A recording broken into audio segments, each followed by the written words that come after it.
என்னுடைய உறவுகள் அனைவருக்கும் வணக்கம்.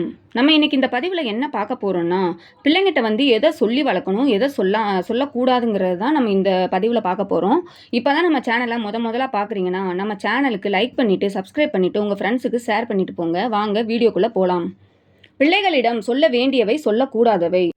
பிள்ளைகளிடம் சொல்லக்கூடாதவை: படிக்கலைன்னா நீ உருப்படாமல் போயிடுவ, உழைக்கலைன்னா பிச்சை தான் எடுப்ப, பணம் இல்லாட்டி ஒரு நாள் உன்னை யாரும் மதிக்க மாட்டாங்க, நீ எல்லாம் எச்சில் இலை எடுக்க தட்டு கழுவ தான் லாய்க்கு, ஃபெயில் ஆயிட்டா மாடு மேய்க்க அனுப்ப போகிறேன், காசு பணம் இல்லைன்னா யாரும் மதிக்க மாட்டாங்க, நாங்கள் செத்ததுக்கப்புறம் நீ பிச்சை தான் எடுக்க போகிற, வீட்டுக்கு அடங்காத பிள்ளைய ஊர் தான் அடக்கணும், பணம் என்ன மரத்தில் காய்க்குதா, உன்னோட திமிருக்கு நீ அழிஞ்சு தான் போக போகிற. இந்த வார்த்தையை வந்து பிள்ளைங்கிட்ட வந்து அடிக்கடி சொல்லவே கூடாதுங்க. இப்படி சொல்கிறதுனால பிள்ளைங்க மனசு வந்து உண்மையிலே மன அழுத்தத்துக்கு தான் ஆளாக நேரிடும்.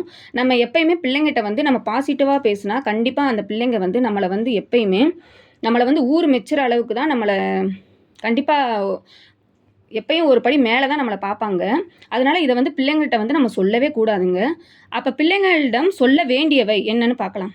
படித்தா வாழ்க்கையில் நல்லா முன்னுக்கு வரலாம், உழைத்தால் நிறைய சம்பாதிக்க முடியும், பணம் சம்பாதித்தால் மதிப்புடன் வாழலாம், படித்து முன்னுக்கு வந்தால் 4 பேருக்கு வேலை தரலாம், நீ இந்த தேர்வில் தேர்ச்சி பெறுவ, எல்லா தேர்விலும் தேர்ச்சி பெறுவ, உன் மேலே எனக்கு நம்பிக்கை இருக்குது, எல்லா உறவுகளையும் ஒரே மாதிரி மதிப்பாக நடத்தணும், அப்பா அம்மா நான் சாதிச்சிட்டேன்னு நீ சொல்லணும், படித்து ஊர் மெச்சும் அளவுக்கு வாழணும், உழைப்பு பணத்தின் மதிப்பை புரிய வைக்கணும், உன்னோட திறமைக்கு நீ ரொம்ப சீக்கிரமாகவே முன்னுக்கு வந்துடுவ, இப்படிங்கிற வார்த்தையை சொல்லி வளர்க்கணுங்க.